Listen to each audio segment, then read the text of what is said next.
deegaanka waxaad sheegtay inay ka jirto xadaarad siyaasiya oo xisbiyo kala duwan oo aragtida ay kala duwan yihiin waxaan soo qaadayaa ONLF jamhadda xoreynta ogaadeen muddo dheer ay dagaalamaysay xorriyadu dagaalamaysay heshiis ay qaadatay asmaro dadka tagay wax ka siixaad ka mid ahay adoo maamulka cusub yahay deegaankay timid laba garab ay u kala jabtay waxa la aaminsan yahay oo marar badan lagu eedeeyaa adiga Mustafa iyo maamulkaagu inaad kala jabkaas qayb ka qaadateen maxaa ka jira arintaas marka maamulkeedu mas'uuliyadda saaran waxa ahayd inaan isku hayno ururka mucaaradkeena la tartamaya laakiin waad ka shaqeysaa macnaha eedan ku leeyahay macnaha waxyaalaha suuqa laga leeyahay macnaha ku leeyahay yani fahanka siyaasaddu inuu ka dhaafo warka suuqa fiican waxaan nahay urur tartamaya weeye oo nafsama ma oran anagu urur baan nahay talada hayaan Soomaa ururada tartamaya inay isku dayaan inay dhinaca kale dad ka helaan oo fikirkooda ka iibiyaan ay ku guuleystaan maceeba misoonay wad kale jeesay ma inaan u bandhigno barnaamijkanaga oo aan la fadhiisano oo qaar kamid ah ku qancino oo kuwa ku qancay ay noo yimaadaan anaga iyana dawladda dad ku jira inta u bandhigaan kuwa shalay nala socday dawladda anaga nala socday oo maanta iyaga la socdaa jira garabka kala la socdaa jira oo anaga wasiir noo aha halkan nooga ah يعني إن سياسيا عدوى عدة أي كسبان كرتو معناها كسب شغلة إن عدوى اللي ببرامج كده عدة كلا كوكان عيسو ما ترتن يوناك سياسات با سواء عيد هرتكو لبا تاس إيو سيدة تاي أنا برنامج كي سياسات إنديان كيف إن عيد كوكان عادي أو أوركا أو نلفا أو أورهان أورنمدي كتكتون صوبش مشرتو أوركي با كوكا يبسمي يعني سيده لو dhigay wada la kaliya maxay ku kala jabeen inta isma weydiinay ururku wuxuu u qaybsamay inaad Sweedsa fiican ururku wuxuu ku qaybsamay qofkii ay ka baxeen xabadii iyo dagaalkii ay urur siyaasadeed noqdeen yani qaabkeen ula shaqeynaa oo siyaasad ahaan aynu laba maamulada Itoobiya hadda ka jira ula shaqeynaa bay ku kala duwan yihiin qolo waxay tiri qol hadaynu meeshii joogno diyaar garow siyaasadeed u baahannahay maamulka meesha ka dhisanay Soomaalida iyo Mustafa inaan la shaqeyno oo aynu deedna inagu gudihii ku jirna waxa aan qaban karno qabanaa fiican bayda qolada waxa laga yaabaa inaad dareentay ma maamulkan cidi bedelaysa maamulkan ma fiicna ku kala oo ka fiican baan heli karnaa cidi bedelaysa iyo aan la shaqeyno waxa lagu qaybsamay ma muhiim marka su'aashaas inaad kula noqoto ururka fiican oo tiraahdo maxaad u qaybsantay anaga waa ka shaqeysan laakiin kuwa imika jira hadii qolo kale oo nagu qanacsan oo imanaysa jirana kuwa haddana mucaarsan garabkana mucaarsan qolo nooga timaadada maanta helina waan qaadanayna diyaar baan waxa ka dhigantahay waa ka shaqeynay anaga waan ka siyaasad ahaan baan waan ka shaqeynayna waan ka shaqeynayna ma habeen iyo maalin baan ka shaqeynayna inaan kasbano kuwa kalena kulligood badaan karayna xagan inaan soo marino waa shaqo noo taalaba waa siyaasadda aan noo taalaba taa macnaheedu ma aha urur mucaaradan diidanahay mucaaradku mucaarad walba oo jira inaan qancino oo anagu ay siyaasadana ku qancino waan isku daynaa kuwaan qancin weynana tartan naga dhaxeeya inaad madaxii markaa baasha ka dhowraysid Soomaa oo aad rabtid kaliya in hal cod la maqlo codka Mustafa la maqlo xisbiga barwaaqo la maqlo laakiin codkana aan la maqlo ma aha yani imka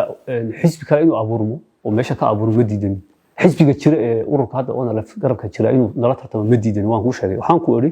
tartanka siyaasadeed ee hadda aan ku jirno inaan xoog cusub mar walba helo oo tartan fikirkanaga cidi raacda in soo raacdo inaan ka shaqeynaa inaan diidanahay mucaaradada ma adigu waa ka duwan tahay dad kale oo dhan waxaad uga duwan tahay deegaanka mas'uuliyadiisa oo dhan haysa mucaaradkaaga eedaha badan ma gaari karaan marka la fiiriyo mas'uuliyadda adiga haysa soo mas'uuliyadda ma aha dadka Soomaaliyeed deegaanka jooga inay isku haysan inta cid kale u hanqaltaagi lahayd ad qancisidaadi waa ay cid naga maqan ciddadii sheegaysa in meel kale aadayso leedahay maamul ka bedelan oo bedelan marka waxay kula tahay adiga mas'uuliyaddeeda maadaama dadka inaan isku hayo in dana siyaasadeed iyo mabaadi'da isku khilaafsan yahay la sugu iman karo no mas'uuliyaddeeda ma maaha مسؤوليتي هو waxyaalaha khaladka mas'uuliyadda aniga saarani waa inaan nidaamkii dawliga ahayn hogaaminay dadka oo dhan u cadaalad faro shuruucdii iyo qawaaniintii socodsiin ku dhaqmo weeyaan laakiin dadka oo dhan kala waxa dhinac ka leedahay cod kala diidan tahay oo dadkii oo dhan ba soo kasbanaysa waa dhinac leedahay kala waxa dhinac ka leedahay imika weydiinaysa muxuu mucaarib u jira mucaarib u jira ma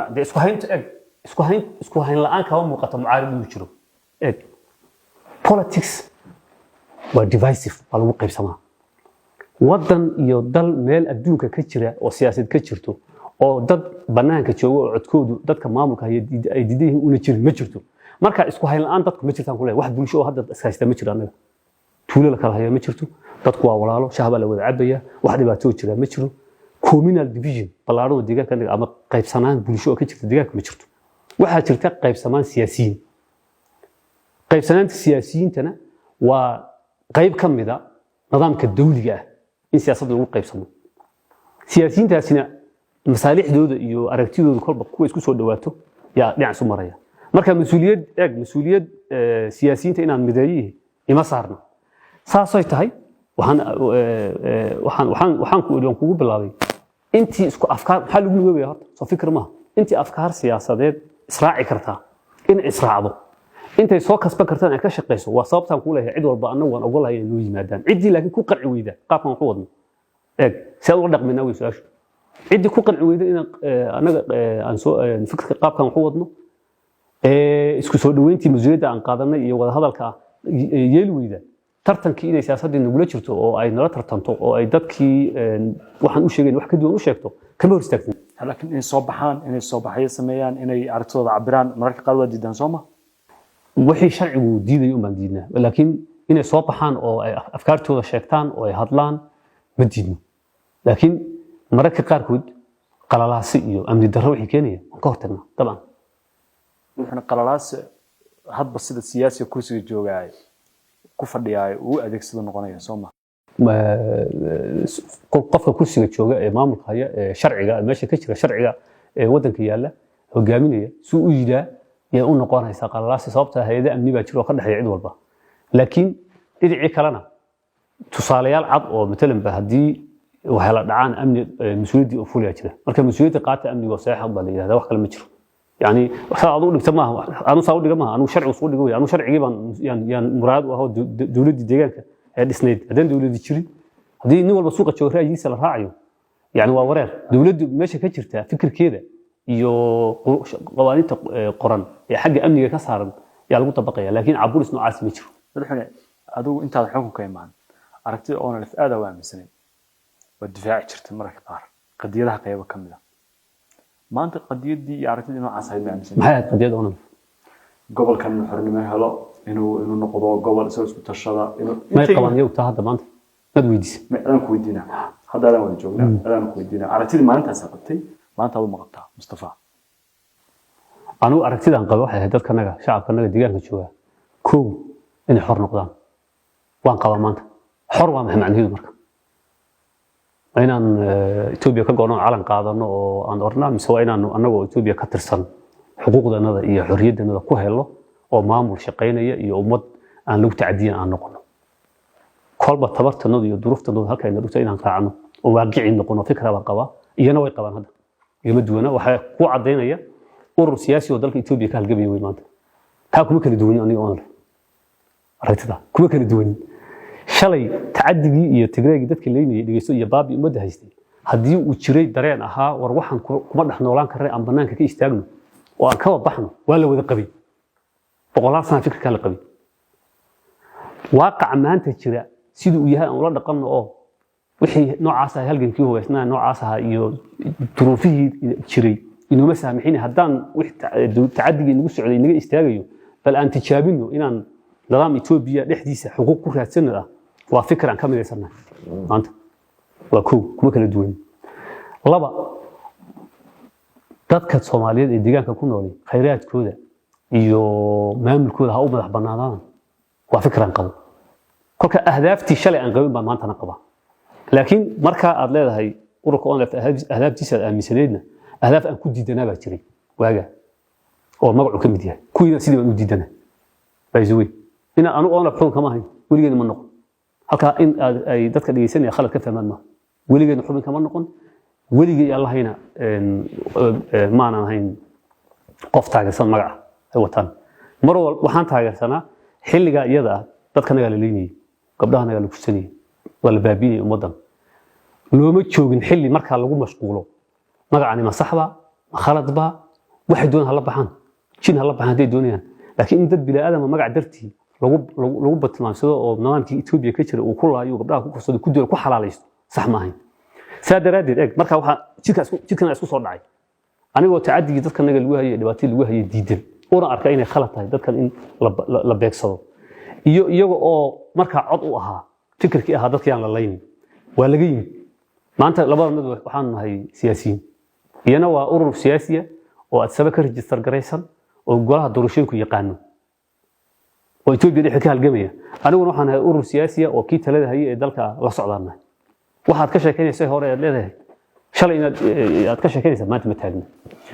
وهاج أفر سنة كهر ديان كوحها مدحت حرام سوق تانك سؤال على جهاي حدودي سؤال على جهين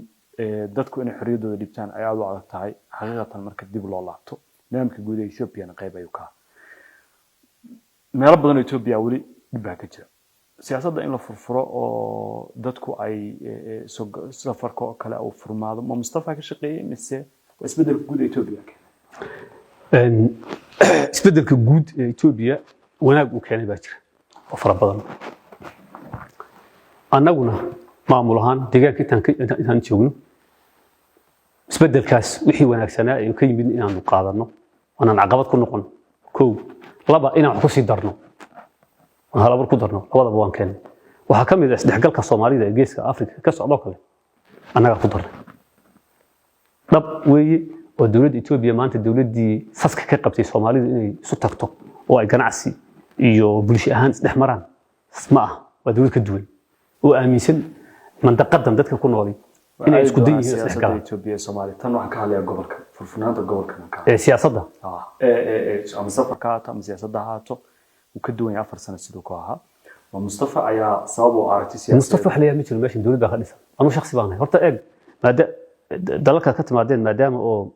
madaxweyne loo aanay wax kasta halkan saameeyay anigu xisbi baan dawlad baan nahay Mustafa ma waa dawladdan hogaamiye anigu waxaan soo wadaa waa dawladdan anigu hogaamiye dawladda anigu aan hogaamiyo ee ka dhisan deegaankan ayaa sabab u ah furaanshaha maanta ka jira meesha sababtoo ah 200 oo sababood oo aan ku hadaan anigu diidanahay fikirka aan ku joojin karnaa jira 200 oo sababood oo hadaan anigu diidanahay dhigayso haddaan anigu diidanahay dadku inay soo dibadda ka iman inay xor u soconin inaan haddaan diidanahay oo sas ka qabno 200 sababood oo u adeegsan karnaa jira oo ku joojin karno ma aanan joojin waan fasaxnay laakiin xuquuq dadka aan siinay ma ahano xaq muwaadinku xaq uu leeyahay Mustafa ma siin kama qaadi karo uu u dhashay qofku inuu xor yahay inuu wadanka yimaado inuu socdo xuquuq u leeyahay Mustafa iyo dawladdiisu xuquuq ay siinayaan oo lagu abaal lagu haynayo oo mahadsanid la oranayo maaha laakiin dawlad ahaan mas'uuliyadda naga saaray in dadku furfuraanshaha ay ku noolaadaan waan gudanay wajibaadka saadarteed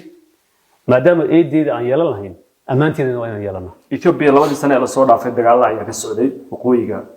dalka kuwaas oo ka soo bilowday isbedelkii dhacay Abriil 2018 xukunka doorkiina muxuu ahaa isbedelkii 2018 ka dhashay daga Itoobiya labadii sano ee la soo dhaafay dagaalada ayaa ka socday waqooyiga Tigray kuwaas oo u dhaxeeyay Itoobiya iyo jamhadda TPLF waxay ka bilowdeen dabcan xukunka markii Abriil 2018 isbedel ku dhacay TPLF ay diiday doorashooyinka la isku khilaafay doorkiina idinka muxuu ahaa ka Soomaali ahaan wuxuu ahaa inaan garab istaagno xukuumadda ra'iisul wasaare Abiy Ahmed oo wax badan oo Soomaali u hagaagay oo deegaanka noogu hagaagay qayb ka waxaan kaaga sheekay oo dhan in diinta xor loo ahaado in anaga deegaan ahaan kaliya ma ahan dawlad ahaan isbedelka yimid ee wanaagsan inaan dhiirigelino oo garab istaagno waajibna oo nagu ahay oo xisbi iyo dawladda ka tirsan weeye laba dawladood oo dal kale oo shisheeyo oo nil oran muxuu ahaa ma dawladdi baan anaga ba dawladdi dawladda federaalka ee ra'iisul hogaamiye waa anagiiba cid kale ma marka door waxaan ku lahayn hormooda oo dawladdiida hawshan waday ee barika hadii maanta laga guuleysan lahaa dambigeeda wada qaad lahayd baan laga guuleysan lahaa marka dawladdii baa anaga dawladda la hadlaysa ee leedahay doorkiina muxuu ahaa waa dadkii hogaaminayaan aan ku leeyahay dagaalkan Tigray lagala galay TPLF lala galay muxuu ahaa Tigray marka la gobolka kooxda maamulkiisa ka hadlaya shacabka ma lala galay cidda hormoodka ka ahayd anaguba Mustafa ahaan waxaad ahayd dadka aad ka u dhaliila TPLF xukunka markii ay joogtay intuu dagaalku socdayna warbaahinta caalamiga iyo fagaarayaasha goobka hadal baad ahayd aad uga hadla sheega wax kasta oo dhaliila marar badan sheegay inay soo afjarayaan tusaale markii aad sabab ku soo dhawaayeen haal adaga tiri oo ah isku saacad baanu gelaynaa mana soo maqoonin karaan hadda heshiisaa dhacay heshiisaa la gaaray wuxuu idinkaga dhigan yahay idinka wuxuu uga dhigan yahay waaqac siyaasadeed maanta jira heshiis baa dhacay heshiiskaas dagaalkii socday ee dhiig badan ku daaday ayuu soo afjaraya marka horeba fikirka yani markaan Soomaali ahaan u sheekaysanayno kale yani anagu dawlad deegaan baan nahay Soomaa laakiin dalkan ka tirsanay dawladda federaalku Dr. Abiy iyo inta aad soo joogta maaha dawladda federaalka ee Ethiopia la sheegay anaga weey ila faanta wax u baanta faanahan federal government of Ethiopia marka leeyahay anaga lagu afkiga lagu hadlay aniga dawladda aad sabab maaha waa dawladda deegaanka Soomaalida dawladda deegaanka Oromiya ta gobolka Axmaarada weey marka yani kala saarida idinki iyo iyaga meesha ma taalo isku dawlad baan nahay meesha taalo waxyaalaha aan kala dawlad ku nahay way jirtaa waa maamulka hoose laakiin wixii la xiriira barnaamijka guud ee dalku uu qaato isku dawlad baan ka nahay marka mowqifka dawladda federaalka qaadatay yaan boqolkiiba boqol taageersanahay waxaan u aragnaa mowqif sax ah oo naf lagu badbaadinayo inuu yahay adduunkana dagaal way dhacaan haddaad shalay dagaal ku baaqayseen maxaad nabad u raacaysaan lama oran karo dagaal walba adduunka ku jira wuxuu ku dhamaadaa miis ku dhamaadaa iyo waraaq la saxo all war is end on a table baleer so wax adduunka aan ka dhicin ma aha in shalay dadka abaanduulayaasha dagaalka ka ah hogaaminaya salaamay ma aha siyaasiyiintii kuwa xabad isku riday laba dhinac ka soo jiray waa caadi marka waan taageersanahay heshiiska cadaawada hore ee qolada TPLF aanu shakhsiyan aanu qabay sax bay ahayd gaari doonaa 100% sax bay ahayd waa gaari doonaa madaxweyne kooxda argagixisada ee al-shabaab ayaa dhawaan weerar ku soo qaaday laba xeer ciidan oo maamulkiinu lahaa oo xuduudaha ku yaala ayay soo dhaafeen dhulka gobolka Somali State qaybo kamid ah ay soo galeen waana ka dagaalameen dagaalkaas iyo soo galitaankoodana waxa la aaminsan yahay inay ahayd markii koobaad oo ay isku dayeen inay gobolka u soo tallaabaan tay Soomaali ka baxaan ee ciidan inta leeg inay goob meel kala weeraraan sida u maareysan waxaan u maareynay in waa la isweydiin karaa inay dhacdo ma ahayd mise ma ahayn laakiin wax kasta adduunka uu dhaca lama filaynin runtii in isku day noocaas oo balaaran oo ila gudahan galayna ah in xaggooda ka imanaya xuduudda in dagaal ay isku soo qaadi karaan waa la qiyaasiyay laakiin markii ay taasi dhacday oo aan u aaneynayno inay xiriir la lahayd dagaaladii waqooyi ka socday oo yani coordination uu jiray xaggan kaga dhufan oo kale inay u ekayd si loo maareeyo waxa in muddo 10 cisho aan ka badnay lagu soo afjaray kooxdii soo gashay gudaha timid laga saaray deegaankii shacabkii ay noo midaysay hay'adihii amniganaga fursad aan hoos uga eegno guldulooyinkanaga ay nasiisay maantana aan ku kalsoonahay in maaragtay deegaankii amnigii laba sano ka hor soo ahaa si ka wanaagsan inuu yahay gaar ahaan xuduudda markii uu socday dagaalkan maalintii uu soo dhamaaday yaad ku dhawaaqday inuu dhamaaday hadal baad sheegtay aad u faafay oo ah inaad ka caagan argagixisada ka sameynayso gudaha Soomaaliya ma hirgelis aragtidaas weli ma dhaqan gelin arrintaas laakiin qorshe in aan iska riixno al-shabaab xuduudda aan ay kulaalayso aan dhaafin ugu jira laakiin weli ma hirgelin duruufo gudaha naga darti laakiin fikir ahaan ujeedadu dhul Soomaaliya in la qabsado iyo sidii loo dhigay saxaafadda ma ahayn haddana maamulada ka jira Soomaaliya baan la shaqeynaa hadda maamulka gobolka Hiiraan ka jira hadda waan iskaashanaa haddii maamulada halka ka jira ay iyagu aagaas aanu rabno ee inaan shaaw noo soo dhaafin ay iyagu mas'uul ka noqdaan sabab anagu aanu aag u sameynaa meesha ma taalo يعني qaabka saxaafadda loo siyaasiyin yaan rabaa inaan hadda ku sii sheegaba intaadan gaarin anagu waxaan rabnaa in shabaab xadka naga ay ka fogaato maamulada xadka ka jira ee Soomaaliyeed iyadoo oo lala kaashanayo dawladda dhexe oo iyaduba hadda Soomaaliya oo iyaduba hadda riixaysa dawladda federaalka in maaragtay iskaashi amni la sameeyo in shabaab meel laga saaro un baa loo baahan yahay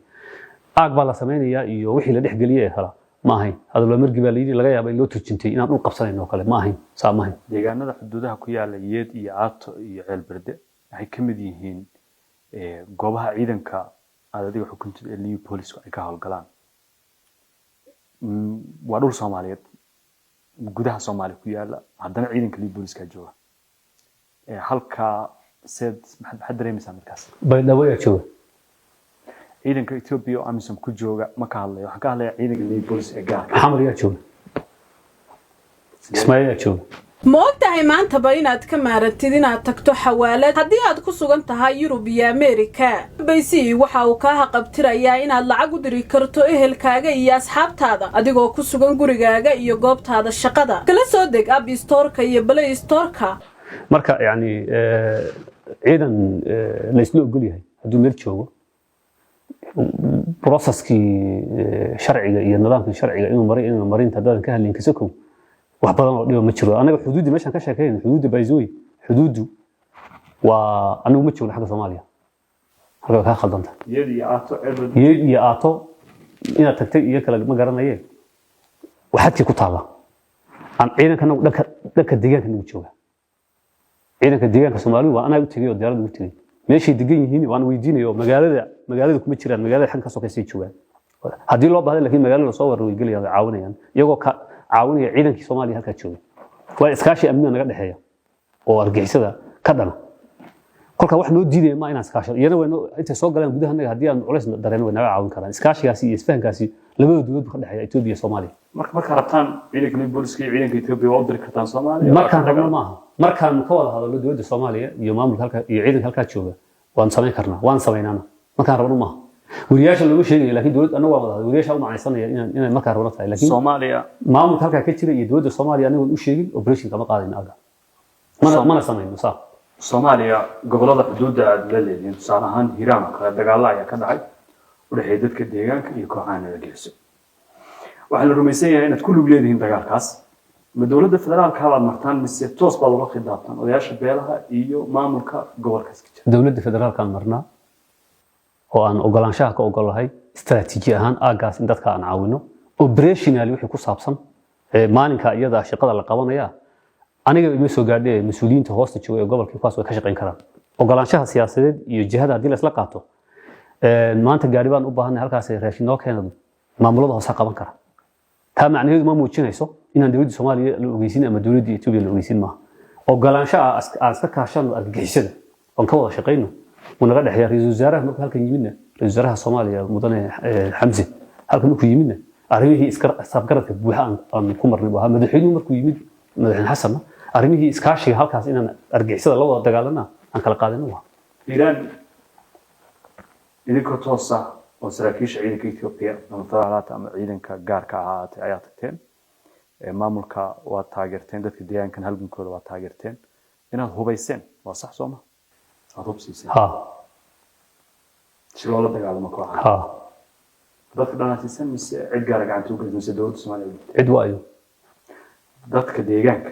mid ku wareegsan mise maamulka Hirshabelle iyo dawladda federaalka maamulka meesha ka dhisan ee shabaab la dagaalamaya iyo ku wareejiyay anagu qabayl waxna ma gelin meesha fadhiya reer 4.5 intaan u yeerno reer inuu la siinaya ma oranayno maamulo meesha ka dhisan baa jira maamulkaas iska kaashanayna shabaab laakiin waxaan la yaabanahay dadka ka sheekeynaya matalanba ciidanka Soomaalida ee yani su'aalaad weydiinayso ciidanka Soomaalida ee xadka jooga aata jooga oo kale dadka ay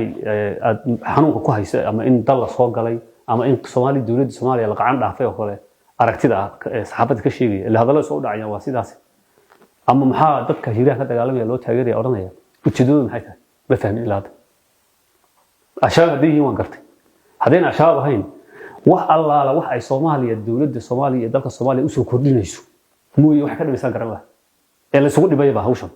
in lagu bogaadiyo oo la yiraahdo si fiican baad yeeshaan wada mooyaan su'aalaha noocan yay qancinayaan farxaan inka beeska shabaab aan qancinayna macnaha shabaab codka shabaab ilaahay maaragtay Soomaaliya la soo weeraraya iyagoo Soomaali gowracaya ma kuwaas ay qancinayaan ilaa dadka Soomaaliyeed shabaab laga qabtay rabaan wada ognahay waxaan 40 sano la soo dhaafay siyaasadda Itoobiya ku wajahnayd Soomaaliya way deganeed faragelintii ka horeysay ee gobolada inay ka yimaadaan madaxda dowladgoboleedyada Addis Ababa ay tagaan inta badan hoos bay u dhacday dawladda federaalka oo kaliyana la xiriiray May 2022 markuu dhacay isbedelka siyaasadeed xunka Soomaaliya ku yimid waxaan aragnay generaalo dawladda Itoobiya ah ka tirsan ciidanka Libyans ka tirsan oo tagaya Baydhabo tagaya Beledweyne tagaya Dhuusamareeb tagaya Garowe كمدحونا هان ديان كسوماليدا حدود وسومالي اللي ولاقي ودير adiga ayaa madaxweyne ka farintaas maxay isbedel baa ku yimid siyaasadda Itoobiya ee Soomaaliya isbedel kuma iman siyaasadii lagula dhaqmay dawladda ka horeysay dawladda hadda ka dhisan Muqdisho isbedel ku yimid oo istiraatiijiyad ma jiro kiin baa la aaminsan yahay madaxweynaha dalka Mudane Xasan Sheekh iyo ra'iisul wasaaraha dalka ay sarkeen way ka wada hadleen arrinta laga heshiiyay waxaa jirta xilligii dawladda doorashada Soomaaliya ay dhacaysay iyo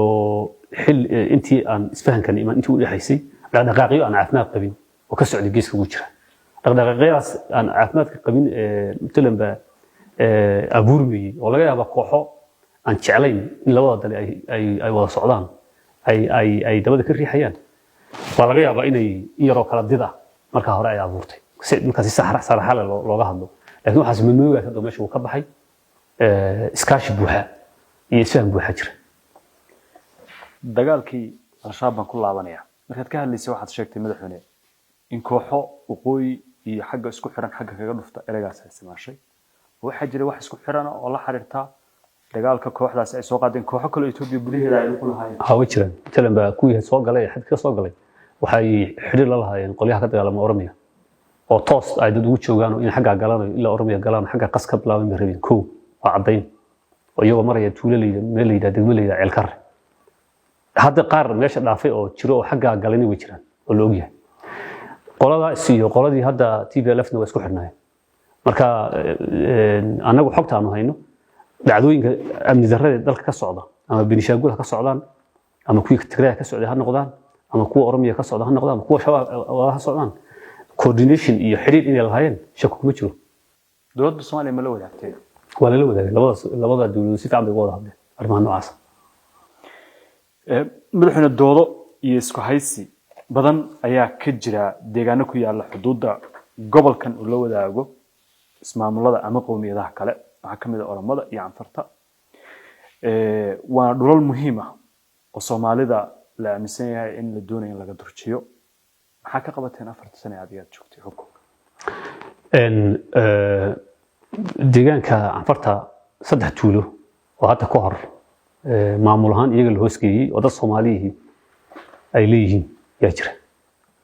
arintaas markii la fulinayay hore maadaama sharciga wadanka u yaala iyo dastuurkii la baalmaray oo si loo baahnaan loo fulin oo xoog lagu fuliyay qolihii TPLF ay xoog ku fuliyeen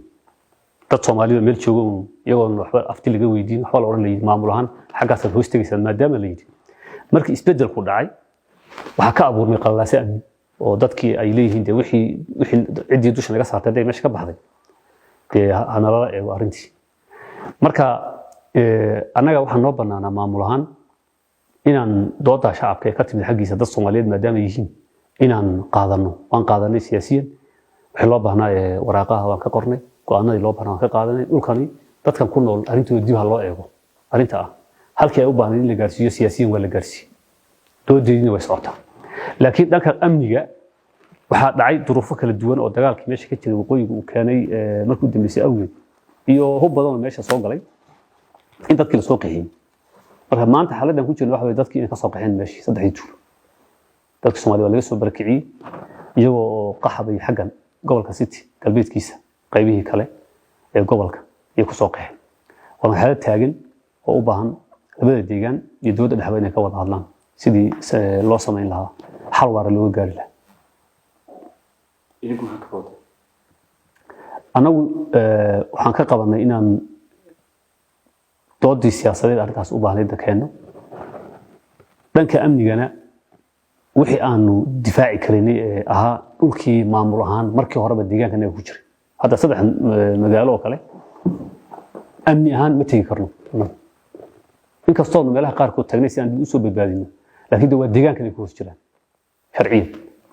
meelaha dadka lagu wareerinayo saxaafadda dhulka ma la difaaciyo waxa la yiraahdo waxa kamid ah saddexda magaalo sharciyan gobolka ay ka tirsan yihiin kolka ciidan deegaanka lagu leeyahay oo tagi kara halkaas hadduu tagu qabsadana joogi kara ma jiro sharciyan waxa markaa nala gudbanaatay in dadka barakuc laakiin inta halka kama socon kaliya meelo badan oo ka sokeeyo fara badan baa yaa isku day u jiray taa inaan joojino tan saddexda magaalada inaan sharciyan iyo doodii loo baahnaa meeshii la tago madaxweyne xukuumaddaadu way ka laabatay heshiiskii saddexdan deegaan lagu wareejiyey hore waxaad u sheegtay inaad ogoleyn intaa ka dhul Soomaaliyeed ah intaad xukunka joogtid cid kala qaadato heshiiskii kameedka uu ka laabtay oo buriyana lama fulin maxaad dareemaysaa yaa fulila systemka aad ka tirsantay ma fulin yaa fulila ma deegaanka Soomaaliya fulila anna waan ka laabanay yaa halka hore keenay heshiiskan oo abuuray dowladda federaalka ma maxaa tahay de way socotaa doodii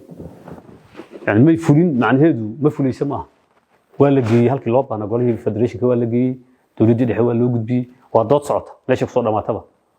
annagu go'aankii nala qumanaa marka ay shacabkan dareenkiisa Soomaaliyeed ah inaan gudbino kuma khaldanayn fulinta ileen meel marinta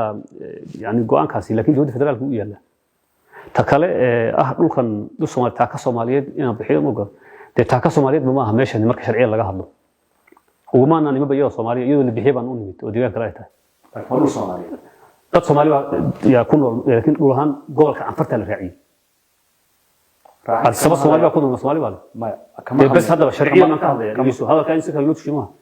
dhulkan dhul Soomaali yani soo hadlay in sharciga aan ka duulo dawlad baan dhulkan saddexdan magaalo maamulka Anfarta la hoosgeeyay waa ka laabatay heshiiska ii keenay waxaan ka laabanay heshiiska halka lagu hoosgeeyay khalad baan u aragnaa dadka aftiha la weydiiyo waxaan ka laabanay dalku waa hal ma inta ruux ciidan qaadano dhaqaaqna qabsan karna marka wala wareeg karna وصعنيسا صبر كعيدك صامت خالد ويل صبر كعيد هل كان مسؤولية جيدة عدة كلها ولا جواد هلا يا قاركود عنو عيدا عملين وتشوقي يوم تشوق لا صبر كعيد هذا السبب جدا كلا صبر كعيد يا مسؤولية صومالي ده أنا قاعد أقول أسباب عيد صبر كعيد سماها الله قبيل اسمه عليه هي الله وقف اسمه عليه وعيدا كل هاي وخالد عيدا كل كلا صبر كعيد in soo barkiciyo ma ahayn waa khalad annagu ahaantano awood aanu saddexda magaalo oo sharciyan qacantanada aan ku jirin aanu ciidankii meesha joogay iyagoo loo ogolyahay inta ciidankaas inuu halka joogo annaga lama ogola salaam marka ma waxaan sameyn lahayn inaan isku dhacno dowladda federaalka oo la dagaalamo dowladda federaalka maanta ay u jooga uu ka jooga ciidan ma jooga federaalka labadii sano inta dagaalku bilaabin horba ciidan baa fadhiyay meesha haddana way jooga ciidan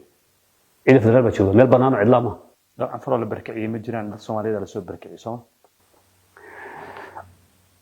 تدعى فرق بركعية فرق بدون أنا مو حقنا يخبر بركعية أنا قد نقول إحنا وين بقى حالة ماشي ثلاثة واحد تاعي أنا قد الصوماليات بقول عن فرق كوه استري تدعى عن فرق قبل كنا كوه استري مجران دي أنا أقول ما أنا ويرين كم حالة بركعين استراتيجية هان ممكن مهمة دولة مدحنا أكسونتها wadada laamiga ee tareenka ayaa maraysa oo waa meel muhiim ah Soomaalida isirka Soomaaliga muhiim ah mas'uuliyad gaar ah Mustafa soo kama saarna maadaama ay soo deegaanka Soomaalida madaxweynaha iyo maamulkiisu in difaacaan oo qareemaan oo wada kasta oo maraan si dadkan ay xaq u lahayn deegaanadana dib gacan Soomaalida wada kasta iyo tabartan oo dhan iyo kulli waa isugu geeyay waan wadnaa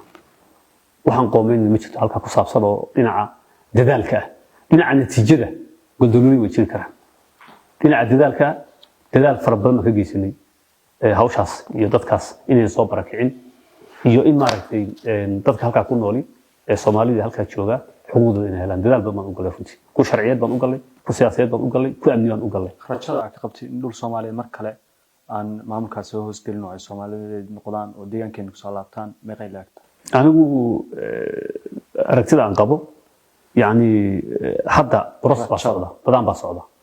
dalku maadaama uu dagaal galay waxyaalo fara badan oo noocan oo kale meel band ka jiraan oo ishaaysiya iyo isriix meel kale dagaal ka dhacay jira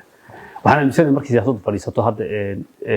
dagaalkii waqooyiga uu istaago arrimaha noocan in si sharciyan loo gali doono aaminsanay guray dhaamol waxay kamid tahay Soomaaliya dhulka iyana oromadaas ku haysan iskuma hayno isku dhacba ka dhacay iskuma hayno waa deegaan Soomaaliyeed waa deegaan Soomaaliyeed laakiin jaar baan lanahay dowladda baa jirta laakiin ay doonayaan inay dhul qaataan Soomaaliland soo waxa sidii horta doonis anagu dawlad baan nahay suuq saxaafada yani suuq wax laga leeyahay saxaafada oromadu waxay leedahay Soomaaliya waa qaadanaysa leedahay ta Soomaalidu waxay leedahay oromada qaadanaysa waxa inaan anagu dhex galno dawlad baan nahay anagu waxaan ognahay isku dhacno ka dhacay halkaas ku salaysan isriix dhow oo halkaan ka dhacay dad Soomaaliya la soo barakiciyay dad oromana waa la barakiciyay hadda madaxweyne ku-xigeenka hawshaas ku maqan yahay heshiisna waa laga gaaray waxaan lagu heshiiyay cid walba halkii hore ay joogtay ha ku laabato marka hawl xidhantay وهاجاك aad baa u mahadsantahay waxaan rabaa inaan u gudbo dhacdooyinka horeeyay laftirkaagana saameyn kugu leh si shakhsi ah waliba deegaankan ka dhacay 4 sano ka hor intii Ethiopia ay xukumayeen kooxdii hore xukunka joogtay tacdiyo badan baa deegaankan ka dhacay oo meelo Afrika ama hadduusan ahayn kuwa ugu horeeya ugu liita oo noqonaya kuwa ugu horeeya tacdiyadaas maamulada isbedelay Ethiopia ayaa salwaha ama ha fogaata ama ha dheeraato ilaa hadda lama arag cid heshay garsoor sax ah iyo cadaaladii ay mudnaayeen afis guudna lama maqal ma loo arkaa in maamulka uu ka gaabiyo arrintaas